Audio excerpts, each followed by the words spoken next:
નમસ્કાર વિદ્યાર્થી મિત્રો, સ્ટડી વિથ એમપી ચેનલમાં આપનું હાર્દિક સ્વાગત છે।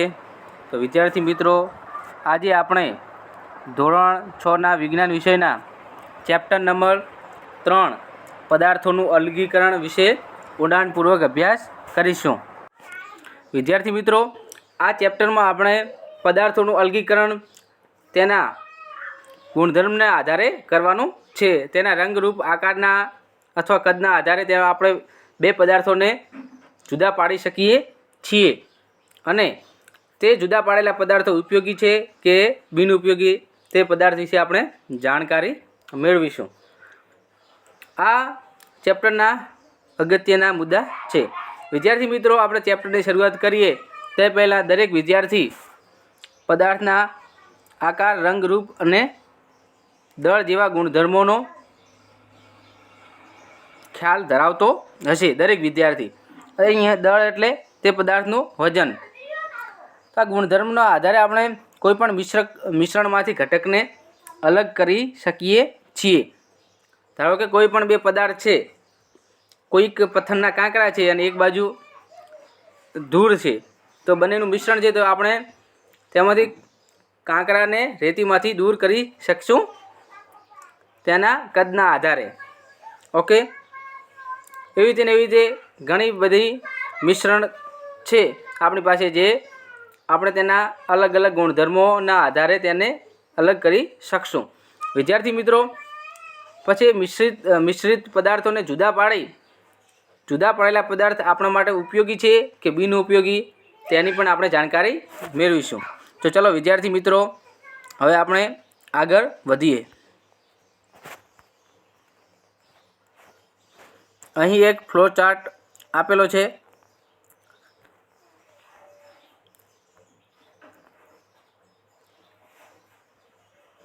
તમે જોઈ શકો છો કે પદાર્થનું અલગીકરણ કઈ પદ્ધતિ દ્વારા કરી શકાય।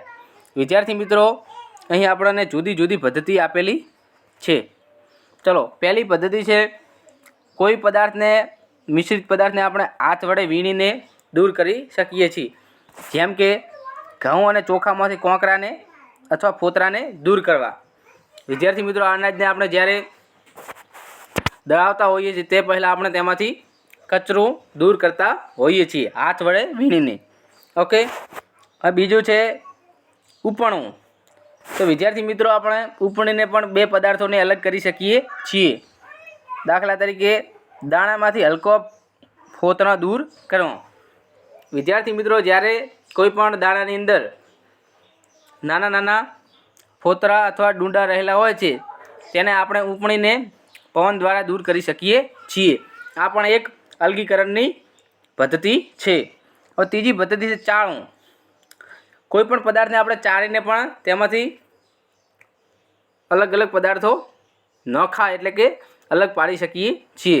જેમ કે આપણે જે ખાવાનો લોટ છે, બાજરીનો, ઘઉંનો, તેમાંથી કચરો દૂર કરીએ છીએ ચાળીને। અને બાંધકામના સ્તરે રેતી હોય છે ત્યારે તેમને આપણે એક મોટા ચારણાથી ચાળીને તેમાંથી મોટા મોટા પથ્થરો દૂર કરીએ છીએ। ચલો આગળ છે નિક્ષેપણ, નિતારણ અને ગાળણ। એટલે કે મિશ્રણમાં રહેલો વજનમાં ભારે ઘટક પાણી ઉમેર્યા બાદ નીચે બેસી જાય છે, તે પદ્ધતિને નિક્ષેપણ કહે છે। એક પ્યાલાની અંદર કોઈ પણ એક વસ્તુ ભરેલી છે, એટલે મિશ્રણ ભરેલું છે। જ્યારે તે મિશ્રણની અંદર આપણે પાણી એડ કરશું ત્યારે તેમાં જે ભારે પદાર્થો છે તે નીચે બેસી જશે, જેને આપણે શું કહીશું? નિક્ષેપણ। શું કહીશું? નિક્ષેપણ। જે ભારે પદાર્થો નીચે બેસે તેને શું કહીશું? નિક્ષેપણ। અને વિદ્યાર્થી મિત્રો, બીજું કે પાણી નિતારીને દૂર કરવાની ક્રિયાને નિતારણ કહે છે। વિદ્યાર્થી મિત્રો, પાણી નિતારીને દૂર કરવાની ક્રિયાને નિતારણ કહે છે।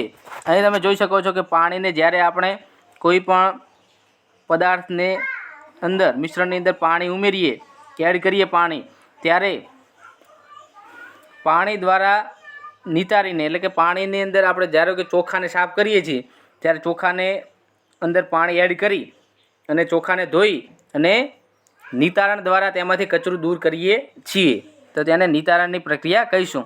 હવે ગાળણ એટલે કે કોઈ પણ પદાર્થને ગાળી અને તેમાંથી કચરો દૂર કરવાની પ્રક્રિયાને ગાળણ કહે છે. જેમ કે આપણે જ્યારે ચાના કૂચાને ચામાંથી ગરણી દ્વારા દૂર કરીએ છીએ તેને ગાળણની પ્રક્રિયા કહે છે. આગળ છે બાષ્પીભવન. બાષ્પીભવન એટલે કોઈ પણ મિશ્રણમાંથી પાણી અથવા બીજો કોઈ પણ પદાર્થ પ્રવાહી છે તેને વધારે પ્રમાણમાં ગરમ કરી તેનું પ્રવાહીમાંથી વરાળમાં એટલે કે બાષ્પમાં રૂપાંતર કરી અને બે પદાર્થોને અલગ કરવા. પાણીને બાષ્પ સ્વરૂપમાં રૂપાંતર થવાની ક્રિયાને શું કહેવાય છે? બાષ્પીભવન. જ્યારે પાણીને આપણે 100 ડિગ્રી સેલ્સિયસ તાપમાને ગરમ કરીએ ત્યારે તે પાણીમાંથી શું બને છે? વરાળ બને છે. વિદ્યાર્થી મિત્રો, હવે આગળ છે ઘનીભવન. શું છે? ઘનીભવન. ઘનીભવન કોને કહેવાય? કે પાણીની વરાળને ઠંડી પાડી અને પાછું પાણીમાં રૂપાંતર કરવાને શું કહેવાય? ઘનીભવન કહેવાય. ચલો વિદ્યાર્થી મિત્રો, તમને આ અલગીકરણની વિવિધ પદ્ધતિ વિશે માહિતી મળી ગઈ છે. વીણવું, ઉપણવું, ચાળવું, નિક્ષેપણ, નિતારણ અને ગાળણ, બાષ્પીભવન અને ઘનીભવન. હવે વિદ્યાર્થી મિત્રો, આગળ અલગીકરણની 3 પદ્ધતિઓ આપેલી છે. ચોખામાંથી કાંકરા દૂર કરવા, માખણ મેળવવા માટે દૂધને વલવવું અને ચાની ભૂકીનું અલગીકરણ. તો વિદ્યાર્થી મિત્રો, આ શા માટે કરવામાં આવે છે? એનો હેતુ શું છે? તો ચોખામાંથી કાંકરા દૂર કરવા એ બિનઉપયોગી ઘટકને દૂર કરવા માટે આ અલગીકરણની પદ્ધતિ ઉપયોગમાં લેવાય છે. અને આ દૂર કરેલ ઘટકને આપણે શું કરીએ છીએ? તો આપણે તેને ઉપયોગમાં લઈએ છીએ કે નહીં? તો આપણે તેને ઉપયોગમાં લેતા નથી. કાંકરાને આપણે ફેંકી દઈએ છીએ. ચલો હવે માખણને મેળવવા માટે દૂધને વલોવવા શા માટે આપણે કરીએ છીએ? તો 2 જુદા જુદા પદાર્થો એટલે કે દહીંને આપણે વલોવીએ દૂધને, તો એમાંથી છાશ અને માખણ અલગ અલગ મેળવી શકાય. તો આ બંનેમાંથી આપણે કોઈને ફેંકી દઈએ છીએ કે બંને ઉપયોગમાં લઈએ છીએ? આપણે બંને ઘટકોને ઉપયોગમાં લઈએ છીએ. છાશને પણ ઉપયોગમાં લઈએ છીએ અને માખણને પણ ઉપયોગમાં લઈએ છીએ. હવે ત્રીજી પદ્ધતિ છે ચાની ભૂકીનું અલગીકરણ. તો એનો હેતુ શું છે? તો કચરો કે નુકસાનકારક ઘટકને દૂર કરવો. તો આપણે જે ચાની ભૂકીને દૂર કરીએ છીએ તે ઉપયોગમાં લઈએ છીએ? ના, તો તેને આપણે ફેંકી દઈએ છીએ. ઓકે વિદ્યાર્થી મિત્રો, હવે આગળ છે જે કોષ્ટકમાં ઉપર આવેલી હતી વિવિધ અલગીકરણની પદ્ધતિ શા માટે કરી, તેને આપણે ચિત્ર દ્વારા સમજીશું. તમે અહીં ચિત્રમાં જોઈ શકો છો કે ચોખા અને કાંકરાને કેવી રીતે થાળીમાં દૂર કરેલ છે. આ કચરો નુકસાનકારક ઘટકોને દૂર કરવા માટે અલગીકરણનો હેતુ છે અને આ કચરાને આપણે ફેંકી દઈએ છીએ. અહીં એવી રીતે માખણ અને છાશ મેળવીએ છીએ, 2 જુદા જુદા ઉપયોગી પદાર્થને અલગ કરવા માટે, અને આ બંને ઉપયોગમાં લઈએ છીએ. ચલો ત્રીજો છે ચાની ભૂકીનું અલગીકરણ. અને તમે જોઈ શકો છો કે ગરણી દ્વારા આપણે ચાને ગાળી અને બિનઉપયોગી ઘટકને દૂર કરીએ છીએ. આપણે તે ઘટકને ઉપયોગમાં લેતા નથી અને ફેંકી દઈએ છીએ. ઓકે વિદ્યાર્થી મિત્રો, હવે આગળ છે કે આ ઘટકોના મિશ્રણ કેટલા પ્રકારના હોય છે, કયા હોય છે? તો ચલો વિદ્યાર્થી મિત્રો, પહેલું મિશ્રણ હોય છે ઘન પદાર્થોનું મિશ્રણ. ઘન વત્તા ઘન પદાર્થોનું મિશ્રણ એટલે ઘન પદાર્થ વત્તા ઘન એટલે અહીં ઘઉં વત્તા કાંકરા, આ બંને શું છે? ઘન પદાર્થોનું મિશ્રણ છે. ઓકે, હવે બીજું મિશ્રણ છે પ્રવાહી પદાર્થોનું મિશ્રણ. પ્રવાહી વત્તા પ્રવાહી. તો કેવી રીતે? તો કેવું મિશ્રણ? જો પાણી વત્તા તેલનું મિશ્રણ, પાણી અથવા તેલનું મિશ્રણ, પાણી અથવા બીજું કોઈ પ્રવાહી એક્સ્ટ્રા ગમે તે પાણી અને દૂધનું મિશ્રણ, આ બંને પ્રવાહીનું મિશ્રણ છે. હવે આગળ છે ત્રીજું મિશ્રણ છે વાયુ પદાર્થોનું મિશ્રણ, વાયુ વત્તા વાયુ, જેમ કે ઓક્સિજન O2 વત્તા ઓક્સિજનનું મિશ્રણ વત્તા હાઇડ્રોજનનું મિશ્રણ. આ પણ શું છે? વાયુનું મિશ્રણ છે. તેનું ઉદાહરણ છે હવામાં વિવિધ વાયુઓનું મિશ્રણ હોય છે. હવે ચોથું છે ઘન અને પ્રવાહીનું મિશ્રણ, ઘન વત્તા પ્રવાહીનું મિશ્રણ. હવે ઘનમાં આપણે લઈ શકીએ મીઠું વત્તા પ્રવાહીમાં પાણી. આ પણ શું છે? એક મિશ્રણ છે. હવે પાંચમું મિશ્રણ છે વાયુ અને પ્રવાહી, વાયુ વત્તા પ્રવાહી. વાયુમાં તમે કોઈ પણ એક ઘટક વાયુ લઈ શકો અને પ્રવાહીમાં પણ કોઈ પણ પ્રવાહી લઈ શકો. વિદ્યાર્થી મિત્રો, હવે છઠ્ઠો છે વાયુ અને ઘન, વાયુ વત્તા ઘનનું મિશ્રણ, આ પણ એક મિશ્રણ છે. અને સાતમું મિશ્રણ છે ઘન, પ્રવાહી અને વાયુ પદાર્થોનું ત્રણેયનું મિશ્રણ, એ પણ એક મિશ્રણ છે. તો વિદ્યાર્થી મિત્રો, અહીં 7 પ્રકારના કુલ મિશ્રણ છે. ઓકે, હવે આ મિશ્રણને આપણે અલગ અલગ પદ્ધતિ દ્વારા દૂર કરી શકીએ છીએ. દરેકને દૂર કરવા માટે અલગ અલગ અલગીકરણની પદ્ધતિ ઉપયોગમાં લેવામાં આવે છે. તો વિદ્યાર્થી મિત્રો, અહીં કેટલાક મિશ્રણને દૂર કરવા માટે કઈ જરૂરિયાત ઊભી થાય છે તમે જોઈ શકો છો કે બિનજરૂરી ઘટકોને દૂર કરે. જેમ કે ખાલી સિંગમાંથી આપણે ફોતરાને કેવી રીતે દૂર કરતા હોઈએ છીએ, તો સિંગને આપણે હાથમાં થોડી મસેડી અને તેમાંથી ફોતરા અલગ કરી અને ફૂંક મારી અને દૂર કરતા હોઈએ છીએ. પછી બીજા નંબરમાં છે નુકસાનકારક ઘટકોને દૂર કરવા, તો અનાજમાંથી કોંકરાને આપણે વીણીને દૂર કરતા હોઈએ છીએ. હવે ત્રીજું છે ઘટકોનું પ્રમાણ જાણવા માટે, કે જમીનની અંદર માટી, કોપ અને સેન્દ્રિય પદાર્થો કેટલા પ્રમાણમાં રહેલા છે, તો તેનું અલગીકરણ કરશું ત્યારે આપણને ઘટકોનું પ્રમાણ જાણવા મળશે કે 20% સેન્દ્રિય પદાર્થ છે, 40% રેતી છે અને બાકીના 40%માં વિવિધ પદાર્થો રહેલા છે. ઓકે વિદ્યાર્થી મિત્રો, અને ચોથું છે જરૂરિયાત મુજબ ઘટકોને છૂટા પાડવા, કે ઘઉં અને ચોખાનું મિશ્રણ કેટલા પ્રમાણમાં છે તે નક્કી કરવા માટે પણ આપણે આ અલગીકરણની પદ્ધતિનો ઉપયોગ લઈએ છીએ. પાંચમું છે પ્રયોગ માટે શુદ્ધ નમૂનો મેળવવા, નિસ્યંદિત પાણી મેળવવા માટે પણ અલગીકરણની પદ્ધતિ ઉપયોગમાં લેવામાં આવે છે. તે આપણે આગળ સ્લાઇડની અંદર અભ્યાસ કરીશું. વિદ્યાર્થી મિત્રો, અહીં 5 પદ્ધતિનો આપણે આગળની સ્લાઇડમાં વિગતે અભ્યાસ કરશું. આ અલગીકરણની 5 પદ્ધતિ કેવી રીતે થાય છે તેને આપણે પ્રયોગ દ્વારા સમજીશું. ચલો વિદ્યાર્થી મિત્રો, અહીં આપણને અલગીકરણની વ્યાખ્યા આપી છે કે મિશ્રણમાંથી ઘટકો છૂટા પાડવાની પદ્ધતિને અલગીકરણ કહે છે. વિદ્યાર્થી મિત્રો, અહીં મહત્ત્વની ખૂબ જ IMP વ્યાખ્યા કે અલગીકરણ કોને કહે છે, કે મિશ્રણના ઘટકોને અલગ પાડવાની પદ્ધતિને અથવા છૂટા પાડવાની પદ્ધતિને અલગીકરણ કહે છે. વિદ્યાર્થી મિત્રો, અલગીકરણ માટે વિવિધ પદ્ધતિઓ છે. મિશ્રણના ઘટકોને ગુણધર્મના આધારે અનુકૂળ પદ્ધતિનો ઉપયોગ કરાય છે. ગુણધર્મના આધારે અલગીકરણ કરવા માટે અલગ અલગ પદ્ધતિનો ઉપયોગ કરાય છે. ચલો, અહીં કેટલીક પદ્ધતિઓ નીચે આપેલી છે, તમે જોઈ શકો છો કે વીણીને, અહીં એક શાકભાજી વિવિધ આપી છે, તેમાં આપણે દરેક શાકભાજીને વીણીને અલગ કરી શકીએ છીએ. અહીં ચાળણી આપી છે, તો અહીં ચાળણી દ્વારા ચાળીને આપણે અલગ અલગ પદાર્થો મેળવી શકીએ છીએ.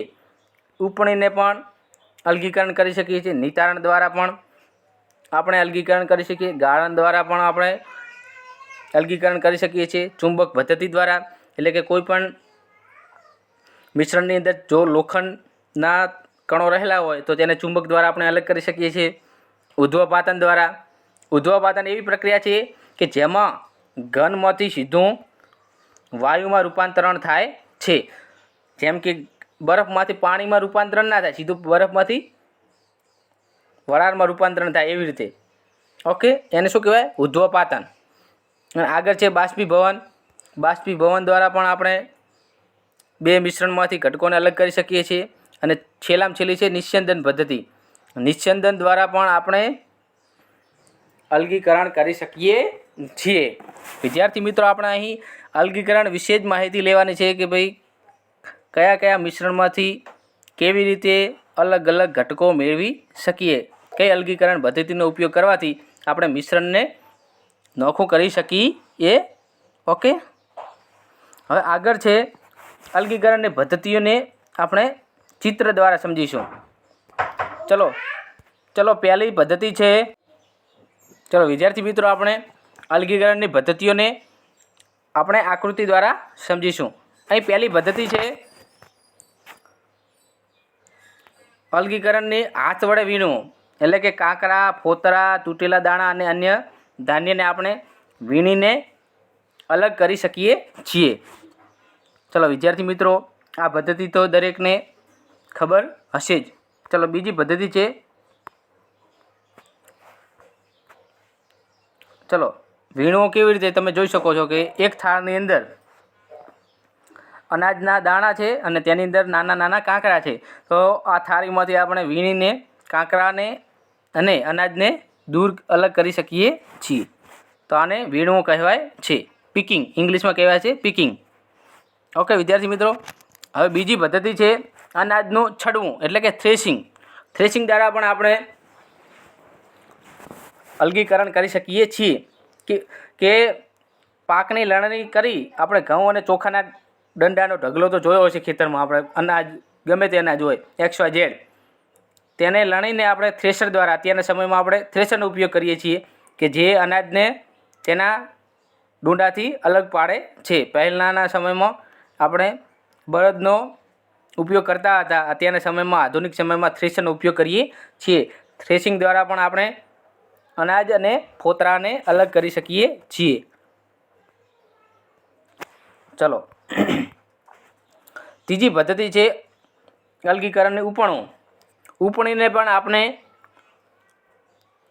મિશ્રણમાંથી જે ફોરા ઘટકો છે, હલકા ઘટકો છે, તેને પવન દ્વારા આપણે ઉપણીને દૂર કરી શકીએ છીએ. ઉપણવું પણ એક અલગીકરણની પ્રક્રિયા છે. અહીં તમે જોઈ શકો છો કે એક સ્ત્રી છે, તે એક પાત્રની અંદર અનાજ લઈ અને તેને ઊંચેથી નીચે નાખે છે, જેમાંથી હલકા ફોતરા દૂર થાય છે અહીં, અને અનાજ અહીં ટોપલાની અંદર પડે છે. ચલો વિદ્યાર્થી મિત્રો, હવે આગળ અલગીકરણની એક બીજી પદ્ધતિ છે ચાળવું, સીવિંગ. સીવિંગ દ્વારા આપણે ચાળીને ઘટકોને અલગ કરી શકીએ છીએ. તમે ચાળણા અંદર જોઈ શકો કે અનાજને જ્યારે ચાળણીની અંદર નાખવામાં આવે ત્રાંસા, તો ત્યારે તેમાં રહેલ નાના નાના ઘટકો ચાળણીમાંથી નીચે ખરી પડે છે. ચલો હવે અહીં પ્રક્રિયા આપેલ છે કે ભાઈ પ્રવૃત્તિ દ્વારા આપણે ચાળવાને સમજીશું કે ભાઈ ઘઉંનો લોટ લેવાનો, ચાળણી લેવાની, એક થાળ, કથરોટ એટલે થાળ લઈ અને જ્યારે આપણે ચાળણીની અંદર લોટ લઈ અને ચાળીએ છીએ ધીમે ધીમે, તો ચાળણીના ઉપરના ભાગની અંદર જે ચાળણી નીચે લોટ જાય છે અને ઉપર નાનો કચરો રહી જાય છે. વિદ્યાર્થી મિત્રો, નાનો કચરો રહી જાય છે. અહીં આપણે ચાળીને પણ કચરાને દૂર કરી શકીએ છીએ. હવે આગળ છે ઉપણવું. ઉપણવાની પણ અહીં એક પ્રવૃત્તિ આપેલી છે કે એક બાળક ખારી શીંગ લઈ હાથમાં અને બંને હથેળીમાં બરોબરની તેને મસળી અને ફૂંક મારીને તેમાં રહેલા ફોતરાને દૂર કરી શકે છે. આને શું કહેવાય છે? ઉપણવું, વિનોવિંગ. ઓકે વિદ્યાર્થી મિત્રો, હવે આપણે આગળ બીજી અલગીકરણની પદ્ધતિઓ છે. બીજી પદ્ધતિઓમાં છે એક નિક્ષેપણ અને એક છે નિતારણ. કઈ છે? એક નિક્ષેપણ અને એક છે નિતારણ. તો વિદ્યાર્થી મિત્રો, નિક્ષેપણ એટલે કોઈ પણ મિશ્રણની અંદર જ્યારે આપણે પાણી એડ કરીએ ત્યારે ભારે કણો નીચે બેસી જવાની ક્રિયાને શું કહેવાય છે? નિક્ષેપણ. અને જ્યારે મિશ્રણની અંદર પાણી એડ કરીએ ત્યારે હલકા કણો જ્યારે ઉપર આવી જાય છે ત્યારે આપણે નિતારણ દ્વારા તેને દૂર કરી શકીએ છીએ. ઓકે વિદ્યાર્થી મિત્રો, નિક્ષેપણ અને નિતારણમાં દરેક વિદ્યાર્થીને ખબર પડી ગઈ છે કે જ્યારે આપણે કોઈ પણ મિશ્રણમાં પાણી એડ કરીએ ત્યારે જો ભારા કણો નીચે બેસી જાય તો તેને નિક્ષેપણ કહેવાય છે. જ્યારે હલકા કણો ઉપર તરે છે ત્યારે આપણે નિતારણ દ્વારા તેને દૂર કરી શકીએ છીએ. ચલો વિદ્યાર્થી મિત્રો, અહીં નિક્ષેપણની પ્રક્રિયા તમને જોઈ શકો છો. અને અહીં બીજી આપેલ છે ગાળણને તો દરેક વિદ્યાર્થીને ખબર જ હશે કે ગળણી દ્વારા આપણે કચરાને ગાળીને દૂર કરી શકીએ છીએ. વિદ્યાર્થી મિત્રો, જ્યારે અલગીકરણ કરતા સમયે એક કરતાં વધારે પદ્ધતિનો ઉપયોગ કરવામાં આવે છે, જ્યારે તેમાં અલગ અલગ મિશ્રણના ઘટકો આવેલા હોય ત્યારે આપણે એક પદ્ધતિ દ્વારા અલગીકરણ કરી શકતા નથી. ત્યારે નિતારણ, ગાળણ અને બાષ્પીભવન જેવી ઘણી બધી પ્રક્રિયાનો ઉપયોગ કરવો પડે છે. આવી પરિસ્થિતિમાં આપણે એક કરતાં વધુ પદ્ધતિનો ઉપયોગ કરવો પડે છે. ચલો વિદ્યાર્થી મિત્રો, જ્યારે મિશ્રણમાં જુદા જુદા ઘટકોને અલગ કરવા માટે કોઈ એક અલગીકરણ પદ્ધતિ પૂરતી ન હોય તેવી પરિસ્થિતિની અંદર એક કરતાં વધુ પદ્ધતિનો ઉપયોગ કરવામાં આવે છે મિશ્રણમાંથી ઘટકોને અલગ પાડવા માટે. તમે જોઈ શકો છો કે નિતારણ, ગાળણ, બાષ્પીભવન અને ઘનીભવન. ચલો વિદ્યાર્થી મિત્રો, નિતારણ, ગાળણ, બાષ્પીભવન, ઘનીભવન, નિસ્યંદન વગેરેને આપણે પ્રવૃત્તિ દ્વારા ભણીશું. ચલો વિદ્યાર્થી મિત્રો, પહેલું છે નિતારણ. નિતારણ કોને કહેવાય?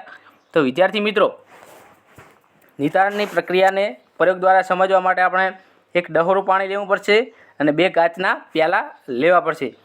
હવે ડહોરું પાણી એક કાચના પ્યાલામાં લો અને આ પ્યાલાને એક ટેબલ પર સમતલ સપાટી પર 30 થી 40 મિનિટ સુધી શાંતિથી પડ્યો રહેવા દો. હવે 30-40 મિનિટ પછી તે પ્યાલાનું નિરીક્ષણ કરતાં તમને દેખાશે કે તેમાં રહેલું કચરો નીચે બેસી જશે, એટલે કે તેનું નિક્ષેપણ થયું અને શુદ્ધ પાણીને આપણે બીજા પ્યાલાની અંદર લઈ લઈશું. તો આ પ્રક્રિયાને શું કહ્યું? નિતારણ કર્યું કહેવાય. ઓકે વિદ્યાર્થી મિત્રો, હવે છે ગાળવું. શું છે? ગાળવું. જ્યારે આપણે આ ઉપરની પ્રક્રિયામાં જ્યારે નિતારણ દ્વારા કચરાને અલગ કરી અને સારું પાણી અલગ પ્યાલા મેળવ્યું, હવે આ સારા પાણીને એક કાપડના ટુકડા દ્વારા ગળીને બીજા પાત્રમાં લઈએ ત્યારે જ્યારે આપણે ગળણીની અંદર બીજો કચરો નાનો નાનો જોવા મળે છે તો તેને આ ક્રિયાને શું કહેવાય છે? ગાળણ પ્રક્રિયા કહેવાય છે. જે પાણીમાં ઓગળેલો નહીં હોય નાનો નાનો કચરો તે આ સુતરાઉ કાપડના ઉપર રહી જશે અને નીચે આપણને શુદ્ધ પાણી મળશે. તો આ પદ્ધતિને શું કહેવાય? અલગીકરણની પદ્ધતિને ગાળવું કહેવાય છે. ચલો વિદ્યાર્થી મિત્રો, હવે ઉદ્ધવપાતનની પ્રક્રિયાને સમજવા માટે આપણે શું જોઈશે? તો ઉદ્ધવપાતનની પ્રક્રિયાને સમજવા માટે કપૂર જે મળે છે તે કપૂર, વિદ્યાર્થી મિત્રો, કપૂર એ એવો પદાર્થ છે. કપૂર કેવો પદાર્થ છે? ઘન પદાર્થ છે. કેવો છે? ઘન. હવે તેને આપણે ગરમ કરીએ તો તે ઘનમાંથી પ્રવાહીમાં રૂપાંતરણ પામતો નથી. તો તે શું કરે છે? તો તે ડાયરેક્ટ વાયુ બને છે. વિદ્યાર્થી મિત્રો, જ્યારે આપણે કપૂરને ગરમ કરીએ ત્યારે તે પ્રવાહી સ્વરૂપમાં આવતો નથી, ડાયરેક્ટ સીધો વાયુ ધુમાડો બને છે. તો વિદ્યાર્થી મિત્રો, અહીં આપણે કપૂર, મીઠું, વાટકી, કાચની ગળણી અને ત્રિપાઈ, રૂ, જાળી, સ્પિરિટ લેમ્પ અને દિવાસળીની જરૂર પડશે. તો વિદ્યાર્થી મિત્રો, આપણે આ પ્રયોગને શાંતિથી જોઈએ. તમે જોઈ શકો છો કે સૌથી નીચે આ એક સ્પિરિટ લેમ્પ છે જે અગ્નિ ઉત્પન્ન કરે છે. પછી એક ત્રિપાઈ છે, અહીં પછી જાળી છે, પછી બાષ્પ વાટકી છે અને તેની ઉપર એક ગળણી આવી રીતે ગોઠવેલી છે. વિદ્યાર્થી મિત્રો, એક આવી રીતે ગળણી ગોઠવેલી છે માથે. હવે શું કરવાનું છે? લાઇન બાય લાઇન આપણે પ્રક્રિયા કરવાની છે. તો સૌપ્રથમ બાષ્પ વાટકીમાં કપૂર અને મીઠાનું મિશ્રણ લેવાનું છે. હવે કાચની ગળણીના નાચાને આપણે રૂ વડે બંધ કરવાનું છે અને ત્રિપાઈ મૂકી અને તેની નીચે સ્પિરિટ લેમ્પ મૂકવાનો છે અને તેની પર વાટકી મૂકવાની છે અને સ્પિરિટ લેમ્પને સળગાવી નીચે ગોઠવવાનો છે. થોડીવાર સુધી બાષ્પ વાટકીને તથા ગળણીનું અવલોકન કરતા રહો. હવે સફેદ ધુમાડા જ્યારે નીકળવાની શરૂઆત થાય ત્યારે સ્પિરિટ લેમ્પને અહીંથી બંધ કરી દો. હવે સફેદ ધુમાડા નીકળવાની શરૂઆત થાય ત્યારે આપણે સ્પિરિટ લેમ્પને બંધ કરી ત્યારે હવે કાચની ગરણીને થોડી વાર ઠરવા દો. પછી અવલોકન કરતાં તમને જાણવા મળશે કે કાચની ગરણીના અહીં ઉપરના ભાગમાં અહીં થોડોક પદાર્થ જામેલો જોવા મળશે. તે શું હશે? કપૂર. કારણ કે અહીં કપૂરને જ્યારે આપણે ગરમ કરીએ મીઠામાંથી ત્યારે તે સીધો વાયુ સ્વરૂપમાં ફેરવાઈ જાય છે અને ઉપર ઠંડો પડતા તે વરે પાછો ઘન સ્વરૂપમાં આવે છે, કારણ કે અહીં ગરણીના મોંને રૂ વડે બંધ કરેલ છે. તો વિદ્યાર્થી મિત્રો, આ ઉધ્વપાતનની પ્રક્રિયા દ્વારા આપણે મીઠા અને ઉધ્વપાતનની પ્રક્રિયા દ્વારા મીઠા અને કપૂરને અલગ કરી શકીએ છીએ. તો વિદ્યાર્થી મિત્રો, અહીં તમે જોઈ શકો કે કેટલાક પદાર્થો ઘન સ્વરૂપે ગરમ કરતાં તેનું સીધું વાયુ સ્વરૂપે રૂપાંતરણ થાય છે અને તેને ઠંડો પાડતા સીધો ઘનમાં પાછો રૂપાંતરણ પામે છે, પ્રવાહીમાં રૂપાંતર પામતો નથી. તો આવા પદાર્થોને શું કહેવાય છે? ઉધ્વપાતી પદાર્થો કહેવાય છે. આવા પદાર્થોને શું કહેવાય છે? ઉધ્વપાતી પદાર્થો કહેવાય છે. તો વિદ્યાર્થી મિત્રો, તમને ઉધ્વપાતનની પ્રક્રિયા વિશે પૂરતી માહિતી મળી ગઈ છે, આશા રાખું છું. તો વિદ્યાર્થી મિત્રો, હવે આગળ છે બાષ્પીભવનની પ્રક્રિયા. બાષ્પીભવનની પ્રક્રિયા એકદમ સરળ પ્રક્રિયા છે. તમે જોઈ શકો છો કે પ્રક્રિયા કરવા માટે એક મીઠું, બીકર અને પાણી અને રકાબીની જરૂર છે. હવે વિદ્યાર્થી મિત્રો, બીકરમાં થોડું પાણી લઈ તેમાં મીઠું નાખો અને તેનું દ્રાવણ બનાવો અને તેમાંથી થોડું દ્રાવણ વાટકીમાં લઈ અને સૂર્યપ્રકાશમાં 2 થી 3 કલાક સુધી મૂકી રાખો. હવે પછી 2-3 કલાક પછી નિરીક્ષણ કરતાં તમને જોવા મળશે કે વાટકીની અંદર એકલું મીઠું વધેલું જોવા મળશે. પાણીનું બાષ્પીભવન થઈ ગયું હશે, એટલે કે પાણી ગરમ થઈ અને તે વરાળ સ્વરૂપે વાતાવરણમાં બાષ્પીભવન થઈ ગયું હશે અને આપણને વાટકીની અંદર એકલું મીઠું જોવા મળે છે.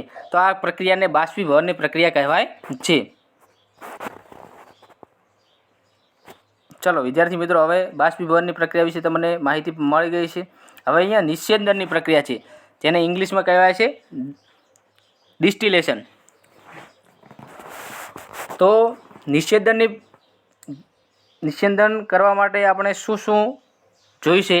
તો ચંબુ જોઈશે, બૂચ જોઈશે, થર્મોમીટર જોઈશે, ત્રિપાઈ જોઈશે, તારની જાળી જોઈશે, ઠારક જાળી જોઈશે, ફ્લાસ્ક જોઈશે, સ્પિરિટ લેમ્પ જોઈશે, દિવાસળીની પેટી જોઈશે અને પાણી જોઈશે.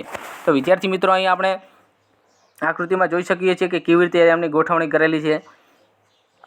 સ્પિરિટ લેમ્પ, ત્રિપાઈ, તારની જાળી, પાણી, ગોળાકાર ચંબુ, વરાળ, સ્ટેન્ડ, થર્મોમીટર એ તાપમાન નોંધવા માટે ઉપયોગી છે. અહીં ઠારક જાળી છે, આખી ઠારક જાળી છે અને નીચે એક ફ્લાસ્ક છે જેમાં નિસ્યંદિત પાણી આવે છે. અહીં તે ગોળાકાર ચંબુમાં પાણી ભરેલું છે. જ્યારે અહીં લેમ્પ પડે તેને ગરમ કરવામાં આવશે ત્યારે 100 ડિગ્રી સેલ્સિયસ તાપમાન થશે. ત્યારે આ પાણી વરાળ સ્વરૂપે દૂર થશે અને તે આ ઠારણ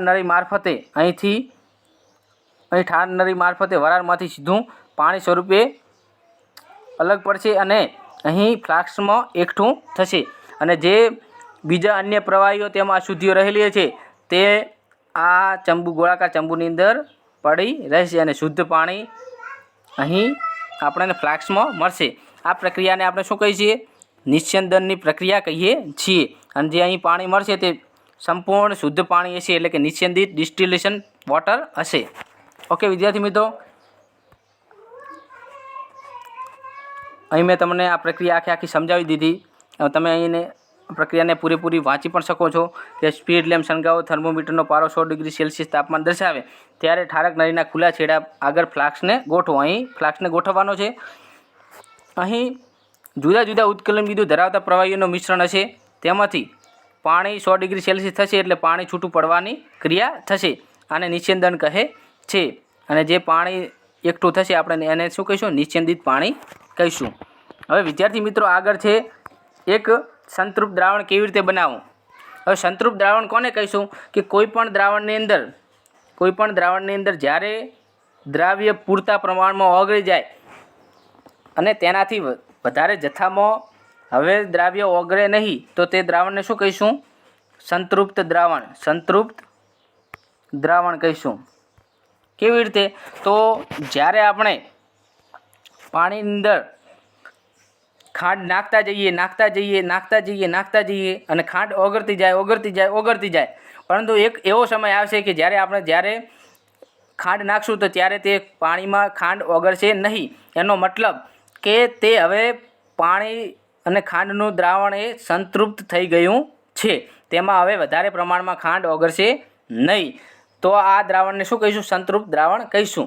તો આપણે અહીં મીઠાનું સંતૃપ્ત દ્રાવણ બનાવવું છે તો એના માટે શું જોઈશે? બીકર, મીઠું, પાણી અને ચમચી. બીકરમાં અડધા કપ જેટલું પાણી લો અને બીકરમાં 1 ચમચી જેટલું મીઠું નાખી તેને બરાબર હલાવો. ફરીથી 1 મીઠું હલાવો અને ઉમેરો ને હલાવો. હવે દરેક વખતે 1 ચમચી મીઠું ઉમેરતા જાઓ અને હલાવતા જાઓ. જ્યારે મીઠું ઓગળ્યા વગર જ બીકરમાં તળિયે પડી રહે ત્યારે મીઠું ઓગળવાનું બંધ કરો.